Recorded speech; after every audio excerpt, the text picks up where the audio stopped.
চান্দ্র বর্ষের যে কয়েকটি মাস কোরআন এবং সুন্নাহর দৃষ্টিতে খুবই গুরুত্বপূর্ণ, তাৎপর্যপূর্ণ, ফজিলতপূর্ণ, তার মধ্যে একটি হলো রজব মাস, যে মাসটি শুরু হয়েছে কয়েকদিন হলো। আবার একই সঙ্গে আমাদের মুসলমানদের সমাজে ইসলামের নামে বানোয়াট, ভিত্তিহীন এবং ভুয়া যেসব আমল প্রচলিত আছে এবং কুসংস্কার, বিদআত প্রচলিত আছে যে মাসগুলোতে সবচেয়ে বেশি, তার ভেতরে একটিও হলো এই রজব মাস। যার কারণে একজন মুসলমানকে এই রজব মাসের তাৎপর্য, গুরুত্ব এবং করণীয়, পাশাপাশি এই মাস উপলক্ষে কুসংস্কার এবং বর্জনীয় বিষয়গুলো জানা অত্যন্ত গুরুত্বপূর্ণ। রজব মাসের ফজিলত এবং তাৎপর্যের একটি মাত্র পয়েন্ট এবং বিষয় আছে, তা হলো এই মাসটি সম্মানিত 4 মাসের একটি। আল্লাহ সুবহানাহু ওয়া তাআলা বছরের 12টি মাসের ভিতরে 4টি মাসকে সম্মানিত মাস হিসেবে ঘোষণা দিয়েছেন এবং সেই 4টি মাসের ভিতরে একটি হলো এই রজব মাস, আর বাকি 3টি হলো জিলকদ, জিলহজ এবং মুহররম, 11, 12 এবং 1 নম্বর মাস। আর এই চতুর্থ সম্মানিত মাস হলো রজব মাস। বিধায় সম্মানিত মাস উপলক্ষে এই মাসের মর্যাদা রয়েছে। সম্মানিত মাস উপলক্ষে যুদ্ধ বিগ্রহ করা যায় না, এই মাসেও তাই করা যাবে না। সম্মানিত মাস উপলক্ষে আল্লাহ বলেছেন ফালা তাযলিমু ফীহিন্না আনফুসাকুম, নিজের প্রতি অবিচার করা যাবে না। বিধায় গুনাহ খাতা ইত্যাদি করা যাবে না, পাপাচার ইত্যাদি অন্য মাসের চাইতে এই মাসে না করার ব্যাপারে বেশি সচেতন এবং সাবধান থাকতে হবে। এটি একটি গুরুত্বপূর্ণ দিক এই মাসের।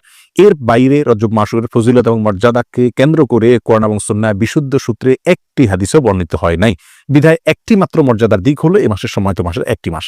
এই মাসকে কেন্দ্র করে যে সমস্ত ভুল ধারণা বা কুসংস্কার আমাদের সমাজে প্রচলিত আছে এবং সমাজে ছেয়ে আছে, তার ভিতরে প্রধান এবং সবচেয়ে বড় কুসংস্কারের বিষয় হলো অনেকেই মনে করেন রজব মাসটি হলো মেরাজের মাস এবং এই মাসের 27 তারিখে রাসূল আকরাম সাল্লাল্লাহু আলাইহি ওয়াসাল্লামের মেরাজ হয়েছে, এই ধারণা অনেক মুসলমানরা রাখেন এবং অনেকের ভিতরে এটা বদ্ধমূল আছে। শুধু তাই নয়, আমাদের সমাজে রজব মাসে চাঁদ উঠলে পত্রপত্রিকাতে, মিডিয়াতে দেখবেন যে সেখানে সংবাদের শিরোনাম করা হয় এভাবে যে পবিত্র রজব মাসে চাঁদ দেখা গিয়েছে, অতএব অমুক তারিখে শবে মেরাজ, অর্থাৎ সেই হিসাবে 27 তারিখ হয় অমুক তারিখ আর সেদিন শবে মেরাজ, অর্থাৎ রজব মাস মানেই হলো মেরাজের মাস। এই মাসের মূল প্রতিপাদ্য বিষয় হলো মেরাজ, যার কারণে এই মাসের অনেক ফজিলত এবং অনেক গুরুত্ব এবং মর্যাদা আছে বলে অনেকে মনে করে থাকেন, অথচ এর সাথে কোরআন এবং সুন্নাহর ন্যূনতম কোনো সম্পর্ক নাই। হাদিস শাস্ত্রের ইতিহাসে সবচেয়ে বড় মাপের হাদিস বিশারদদের একজন হলেন হাফিজ ইবনে হাজার আল আসকালানী রাহিমাহুল্লাহ। হাফিজ ইবনে হাজার আসকালানী রাহিমাহুল্লাহর নাম জানেন না অথবা তার ইলম থেকে উপকৃত হননি এমন একজন আলেমও সারা পৃথিবীতে খুঁজে পাওয়া কঠিন হবে।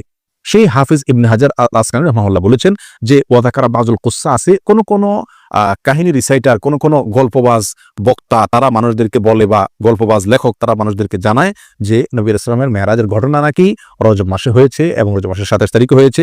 তিনি বলেন যে ওয়াযালিকা কিযবুন, আর এটা মিথ্যাচার। নবী আলাইহিস সালামের নামে তিনি রজব মাসের 27 তারিখে তার মেরাজ হয়েছে এরকম কোনো গ্রহণযোগ্য বর্ণনা পাওয়া যায় না। নবী রাসূলের মেরাজ হয়েছে এটি ঠিক এবং ইসরা হয়েছে সেটি কোরআন দ্বারা প্রমাণিত, বিদায় সেটাকে অস্বীকার করলে ইমানই থাকবে না, সেটি আরেক বিষয়।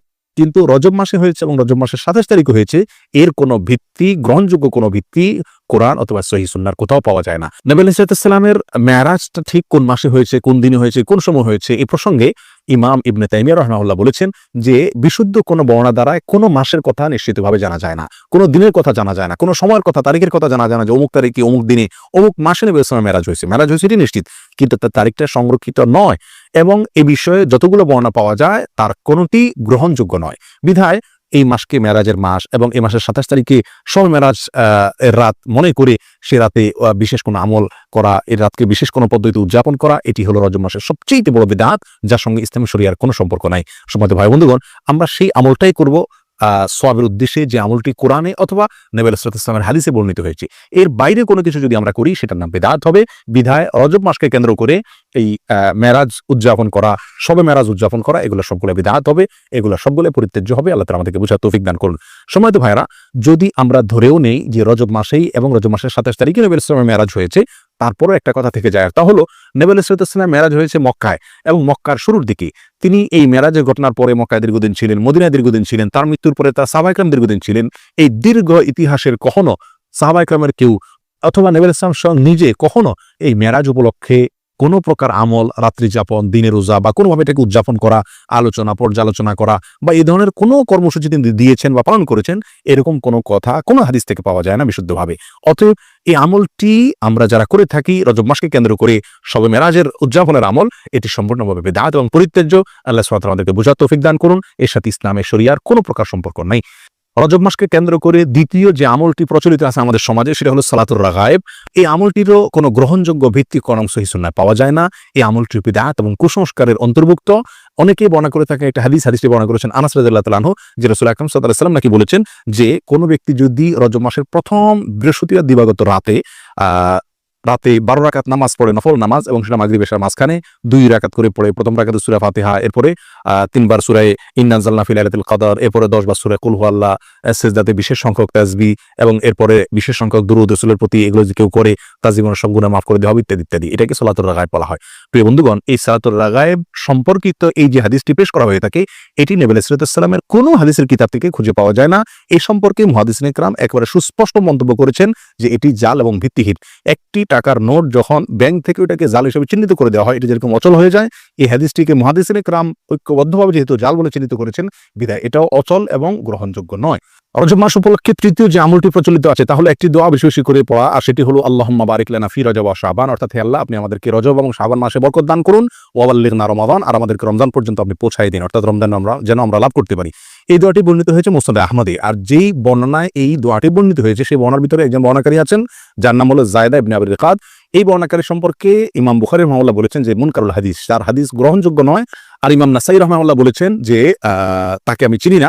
অন্য এক কিতাবে তিনি বলেছেন সে মুনকারুল হাদিস, এবং ইবনে হিব্বান রাহিমাহুল্লাহ তার সম্পর্কে মন্তব্য করেছেন যে এই লোকের বর্ণিত কোনো হাদিস গ্রহণযোগ্য নয়। অতএব সমস্ত মন্তব্যের ভিত্তিতে এই হাদিসকেও বলা যায় এটি বিশুদ্ধ নয়। তবে যেহেতু এই দোয়ার অর্থের ভিতরে কোনো মন্দ দিক নেই, খারাপ দিক নেই, অতএব কেউ এটাকে সাধারণভাবে যদি পড়ে তাতে তেমন কোনো দোষণীয় বিষয় এটাকে বলা যাবে না, কিন্তু এটাকে নবী আলাইহিস সালামের দিকে সম্বন্ধ করা এটা বিশুদ্ধ নয়। চতুর্থত যে আমলটি রজবকে কেন্দ্র করে প্রচলিত, সেটা হলো এই মাস উপলক্ষে বিশেষ কোনো পশু জবাই করে অনেকে সওয়াব মনে করেন। এটি মূলত আইয়ামে জাহিলিয়াতে, ইসলাম পূর্ব যুগে প্রচলিত ছিল, যেটাকে আতিরা বলা হয়। তারা রজব মাসে বিশেষ পশু জবাই করতো, যেমন আমরা কোরবানির মাসে জিলহজ মাসে কোরবানি করে থাকি, এবং এটাকে খুব সওয়াবের কাজ মনে করতো, খুব ভালো কাজ মনে করতো। ইসলাম তাদের সেই প্রথাকে সম্পূর্ণভাবে রহিত করেছে, বিলুপ্ত করেছে। এই সম্পর্কে বহু বিশুদ্ধ হাদিস বর্ণিত আছে। বিধায় রজব মাস উপলক্ষে বিশেষ কোনো পশু জবাই করা এটাকে সওয়াবের কাজ মনে করা যাবে না। অন্য মাসে জবাই করেন সেসব এই মাসেও করেন, সেটা ভিন্ন বিষয়, কিন্তু সওয়াবের অংশ হিসাবে এই মাসে কোনো পশু জবাই করা যাবে না। রজব মাস উপলক্ষে 5 নম্বর যে আমলটি প্রচলিত আছে অথচ তার কোনো গ্রহণযোগ্য ভিত্তি ইসলামী শরীয়তে নাই, তা হলো এই মাসে বেশি বেশি নফল রোজা রাখা এবং ইতিকাফ করা। অনেকেই এটাকে খুব সওয়াবের কাজ মনে করেন যে রজব মাসে বেশি বেশি করে নফল রোজা রাখতে হবে। আর মজার বিষয় হলো বহু হাদিস বর্ণিত আছে এই রজব মাসে নফল রোজা রাখার বিষয়, তার একটিও বিশুদ্ধতার মানদণ্ডে উত্তীর্ণ নয়। একটি মাত্র হাদিস পাওয়া যায় সুনানে আবু দাউদের ভিতরে। এক লোক নবী আলাইহিস সালামের কাছে আসছেন, তার সঙ্গে 1 বছর পরে দেখা করছেন। নবী আলাইহিস সালামকে বললেন, ইয়া রাসূলুল্লাহ, আপনি আমাকে চিনতে পারেননি, আমি তো অমুক। তখন তিনি বললেন, তুমি তো সে মনে হচ্ছে না, অর্থাৎ চেহারা পরিবর্তন হয়ে গেছে তোমার, তুমি এরকম পরিবর্তিত কিভাবে হলে? তখন তিনি বললেন, ইয়া রাসূলুল্লাহ, এই 1 বছরে আমি কখনো দিনের বেলায় খাবার খাইনি, অর্থাৎ আমি রোজা রেখেছি সারা বছর। তখন তিনি বললেন, তুমি নিজেকে এত কষ্ট কেন দিতে গেলে? লোকটি বলে, ইয়া রাসূলুল্লাহ, আমার অনেক শক্তি আছে, আপনি আমাকে নফল রোজার অনুমতি দিন, সুযোগ দিন। তখন নবী ইসলাম বিভিন্ন ফরম্যাটে তাকে রোজা রাখার জন্য বললেন। একটা পর্যায়ে সে বাড়াইতে আরো বাড়াইতে চাইলো, আরো বেশি রোজা রাখতে চাইলো। তখন নবী ইসলাম তাকে বললেন, তুমি সম্মানিত মাসে রাখিও, সম্মানিত মাস চলে গেলে ছেড়ে দিও রোজা, এভাবে করে রাখিও তুমি। অর্থাৎ এই হাদিস থেকে বোঝা যায় রজব মাসে যেহেতু একটা সম্মানিত মাস, সেই হিসাবে এই মাসে রোজা রাখার কথা রাসূল সাল্লাল্লাহু আলাইহি ওয়াসাল্লাম তাকে বলেছেন। এই হাদিসে মূলত তাকে স্পেশালি বলা হয়েছে, এবং সম্মানিত মাস, এটা রজবের সাথে খাস নয়। বিধায় রজব মাসে নফল রোজার বিশেষ কোনো ফজিলত আছে এরকম মনে করাটা বিশুদ্ধ নয়। রজব মাসকে কেন্দ্র করে আরেকটি আমল প্রচলিত আছে, তা হলো উমরা বেশি বেশি করা। বিশেষ করে সৌদি আরবে প্রচলিত আছে, আর শিয়াদের ভিতরে এটা বেশি প্রচলিত আছে। শিয়ারা গোটা রজব মাসকে কেন্দ্র করেই অনেক আনুষ্ঠানিকতা করে থাকে, যার একটা প্রভাব আমাদের সমাজে পড়েছে। কারণ শিয়াদের অনেক প্রভাব এখন আমাদের সমাজে রয়ে গেছে, যার কারণে রজব মাসকে খুব বেশি ঘটা করে আমরা অনেকেই উদযাপন করে থাকি। তার ভিতরে একটি কাজ অনেকেই করে থাকেন, তা হলো বিশেষভাবে উমরা। মনে করেন যে রজব মাসে উমরা করলে বেশি সওয়াব হবে, এবং এটাকে উমরায়ে রজবিয়া বা রজব মাসের উমরা বলা হয়। অথচ এই সম্পর্কে নবী আলাইহিস সালাম থেকে বিশুদ্ধ কোনো হাদিস পাওয়া যায় না। একটি হাদিস আছে সহিহ বুখারীতে, আব্দুল ইবনে ওমর রাদিয়াল্লাহু বর্ণনা করেছেন। তিনি বলেছেন নবী আলাইহিস সালাম 4টি উমরা করেছেন, এবং তার একটি ছিল রজব মাসে। তখন আমাদের আয়েশা রাদিয়াল্লাহু তাআলা আনহা তাকে খণ্ডন করে বলেছেন যে নবী আলাইহিস সালামের 4টি উমরার প্রত্যেকটি উমরায় তিনি সঙ্গে ছিলেন, তার কোনো উমরা রজব মাসে ছিল না। অতএব সহিহ বুখারীর এই সুস্পষ্ট হাদিস থেকেও বোঝা গেল রজব মাসে উমরা করার বিশেষ কোনো ফজিলত নেই। অন্য মাসে কেউ উমরা করে সেই সবই মাসেও করতে পারে। যেমনিভাবে রজব মাসে রোজারও বিশেষ কোনো ফজিলত না, কিন্তু অন্য মাসে কেউ 13, 14, 15 চাঁদের এই তারিখগুলোতে অথবা সোম বৃহস্পতিবার রোজা রাখে, সেই হিসাবে কেউ রোজা যদি রাখে এটা ভিন্ন কথা, কিন্তু রজব হিসাবে যদি কেউ রাখে তাহলে সেটা বিদআত হবে। রজব মাসকে কেন্দ্র করে অনেক জাল এবং ভিত্তিহীন হাদিসও বর্ণিত হয়েছে। তার ভিতরে একটি হলো রজব আল্লাহর মাস, শাবান রাসূলের মাস, আর রমজান হলো তার উম্মতের মাস। এরকম একটা হাদিস অনেকে বর্ণনা করে থাকেন। এই হাদিসকে হাফেজ ইবনে হাজার আসকালানি রাহিমাহুল্লাহ বলেছেন, এই হাদিসে বর্ণনাকারীদের ভিতরে আবু বকর আন-নাকাশ নামে একজন বর্ণনাকারী আছেন, যে লোকটি মিথ্যুক এবং রাসূল সাল্লাল্লাহু আলাইহি ওয়াসাল্লাম নামে হাদিস বানানোর ক্ষেত্রে সে বিখ্যাত। আর তার সম্পর্কে অন্যান্য মুহাদ্দিসিনে কেরামের অনেকে আরো অনেক মন্তব্য করেছেন। তার ভিতরে ইমাম সুয়ুতি রাহমাতুল্লাহি আলাইহি মুসলিমের ভিতরে ইমাম সানানি রাহিমাহুল্লাহ মুজওয়াত নামক কিতাবে তার সম্পর্কে একই মন্তব্য প্রায় করেছেন। বিধায় এটিও জাল এবং ভিত্তিহীন হাদিস। অনেকে রজব মাস সম্পর্কে আরেকটা হাদিস বর্ণনা করে থাকেন, অনেক খুতবাতে, অনেক আলোচনাতে আমরা অনেক হয়তো শুনে থাকবো, যে কোরআনের মর্যাদা সকল জিকিরের মধ্যে যেরকম শ্রেষ্ঠ, এরকম সকল মাসের ভিতরে রজব মাসের মর্যাদা শ্রেষ্ঠ। এই হাদিস যারা বর্ণনা করে থাকেন, এই হাদিস প্রসঙ্গেও হাফেজ ইবনে হাজার আসকালানি রাহিমাহুল্লাহ এবং অন্যান্য হাদিস বিশারদ, বিশেষ করে জাল হাদিস বিশেষজ্ঞ উলামায়ে কেরামের অনেকেই বলেছেন যে হাদিসের বর্ণনাকারীর ভিতরে ব্যক্তি নামে একজন বর্ণনাকারী আছেন, আর এই বর্ণনাকারী এই লোকটি জাল হাদিসের বিখ্যাত বর্ণনাকারী, অর্থাৎ রাসূলুল্লাহ সাল্লাল্লাহু আলাইহি ওয়াসাল্লামের নামে মিথ্যা হাদিস বর্ণনা করার ক্ষেত্রে তার বিশাল খ্যাতি রয়েছে। এ সম্পর্কে রিজাল শাস্ত্রে একেবারে চিহ্নিত এই লোক, যার কারণে এই বর্ণনাটাও ভিত্তিহীন, জাল এবং বানোয়াট ভুয়া রাসূলুল্লাহ সাল্লাল্লাহু আলাইহি ওয়াসাল্লামের নামে মিথ্যা হাদিস। রজব মাস সম্পর্কে আরেকটি জাল বা ভিত্তিহীন হাদিস আছে, তা হলো রজব মাসে যে ব্যক্তি 3টি রোজা রাখবে আল্লাহ তাআলা তার আমলনামায় 1 মাস রোজার সওয়াব দিবেন, আর যে ব্যক্তি 7টি রোজা রাখবে আল্লাহ তাআলা তার জন্য জাহান্নামের 7টা দরজা বন্ধ করে দিবেন। এরকম একটা হাদিস অনেকে বর্ণনা করে থাকেন, এবং এই হাদিসকে জাল হাদিস সমগ্রের যত বই আছে, জাল হাদিসের কালেকশনের যত বই আছে, তার সমস্ত কিতাবেই এই হাদিসটি স্থান পেয়েছে। ইবনুল জাওজি রাহিমাহুল্লাহ আল মাওজুআত কিতাবে, সুয়ুতী রাহমাতুল্লাহ তাআলা আল মুসনাদ কিতাবে, শাওকানি রাহিমাহুল্লাহ ফাওয়াইদুল মুজমুআ কিতাবে, এবং তাবয়িনুল আজাব কিতাবে ইবনে হাজার আসকালানি রাহিমাহুল্লাহ, এভাবে সমস্ত প্রায় জাল হাদিসের যে কিতাবগুলো আছে সেগুলোতে এই হাদিসটা স্থান পাইছে, অর্থাৎ এই হাদিসটি জাল এবং ভিত্তিহীন। এভাবে রজব মাসকে কেন্দ্র করে আরো অনেক জাল, ভুয়া এবং ভিত্তিহীন হাদিস আমাদের সমাজে প্রচলিত আছে। তার ভিতরে আরেকটা হলো, যে ব্যক্তি রজব মাসে রোজা রাখবে এবং 4 রাকাত নামাজ পড়বে, আল্লাহ সুবহানাহু ওয়া তাআলা জান্নাতে তার জন্য যে আসন রেখেছেন, তার যে মাকাম হবে, সেটা না দেখে তার মৃত্যু হবে না, অর্থাৎ দেখে তারপর মৃত্যু হবে। এই হাদিসটাও জাল এবং ভিত্তিহীন, বানোয়াট। এর সঙ্গে ইসলামী শরীয়তের কোনো সম্পর্ক নাই। ইমাম শাওকানি রাহিমাহুল্লাহ আল ফাওয়াইদুল মুজমুআ কিতাবে হাদিসকে জাল বলে চিহ্নিত করেছেন। ইবনুল কাইয়িম আল জাওজি রাহিমাহুল্লাহ আল মাওজুআত কিতাবে এটাকে জাল বলে চিহ্নিত করেছেন, এবং অন্যান্য কিতাবেও চিহ্নিত হয়েছে। এটাও জাল এবং ভিত্তিহীন।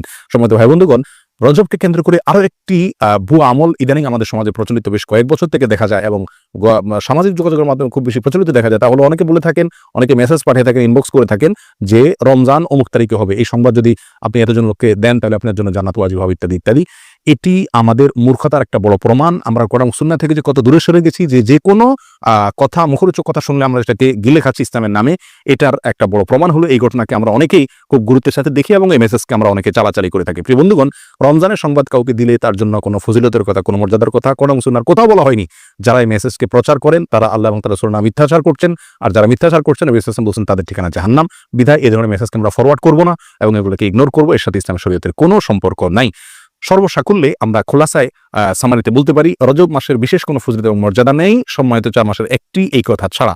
এ মাস উপলক্ষে বিশেষ একটি আমলের কথাও কোরআন সুন্নাহ বর্ণিত হয় নাই, এবং এ মাস উপলক্ষে বিশেষ কোনো রোজা, বিশেষ কোনো উমরা, বিশেষ পদ্ধতিতে সালাত, এমনকি বিশেষ যে আমলটি আমাদের সমাজে সবচেয়ে জলবায়ু প্রচলিত আছে, মেরাজের রাত্রি উদযাপন করা, সে রাত্রে জেগে ইবাদত করা, দিনে রোজা রাখা, এর একটি জিনিসও নবী আলাইহিস সালাম থেকে প্রমাণিত নয়।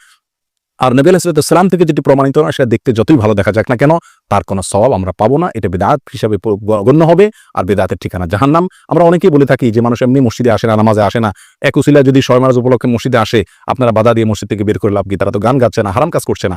যে সমস্ত ভাইরা এটা বলেন, 2 কারণে তাদের সঙ্গে আমরা একমত হতে পারবো না। নাম্বার 1, বিদআত কাকে বলা হয়? ভালো কাজ, দেখতে ভালোই মনে হচ্ছে, কিন্তু কোরআন এবং সুন্নাহ এটা করতে বলা হয় না, এটার নাম বিদআত, আর এই বিদআতের ঠিকানা জাহান্নাম। বিধায় এই কাজটি সেই সংজ্ঞার মানদণ্ডে বিদআতের ভিতর অন্তর্ভুক্ত হবে। বিধায় এটা করলে সওয়াব হবে না, বরং গুনাহ হবে, যদিও দেখতে ভালো দেখা যাচ্ছে। দ্বিতীয়ত, শবে মেরাজ উপলক্ষে মানুষ আসে, উপলক্ষে সংশোধন হয়ে যাবে, যারা এরকম ধারণা করেন তারা ভুলের স্বর্গে বাস করছেন। কারণ শবে মেরাজ উপলক্ষে মসজিদে এসছেন এবং এই বেদাতি পদ্ধতিতে জিকির ইবাদতবন্দি করছেন, এরপরে সারা জীবনের জন্য সংশোধিত হয়ে সারা বছর মসজিদে আসা ধরছেন, নামাজ পড়ছেন, এরকম একটি লোকও খুঁজে পাওয়া যাবে না। বিধায় এই বেদাত দিয়ে কোনোদিন মানুষের সংশোধন হবে না। এই বেদাতকে আমরা বর্জন করি। সারা দেশে জোরালোভাবে, আমাদের সমাজে সবচেয়ে জোরালোভাবে যে কয়েকটি বিদআত প্রচলিত আছে, তার ভিতরে একটা হলো এই মেরাজ উদযাপন এবং মেরাজ উপলক্ষে বিশেষ আমল। আল্লাহ সুবহানাহু ওয়া তাআলা আমাদের সকলকে রজব মাসকে কেন্দ্র করে যে সমস্ত বিদআত আছে, কুসংস্কার আছে, এগুলো থেকে বেঁচে থাকার তৌফিক দান করুন। কোরআন এবং সুন্নাহর বিশুদ্ধ জ্ঞান অর্জন করার তৌফিক দান করুন, এবং বিশুদ্ধ জ্ঞান অনুযায়ী পরিশুদ্ধ আমল করার তৌফিক দান করুন।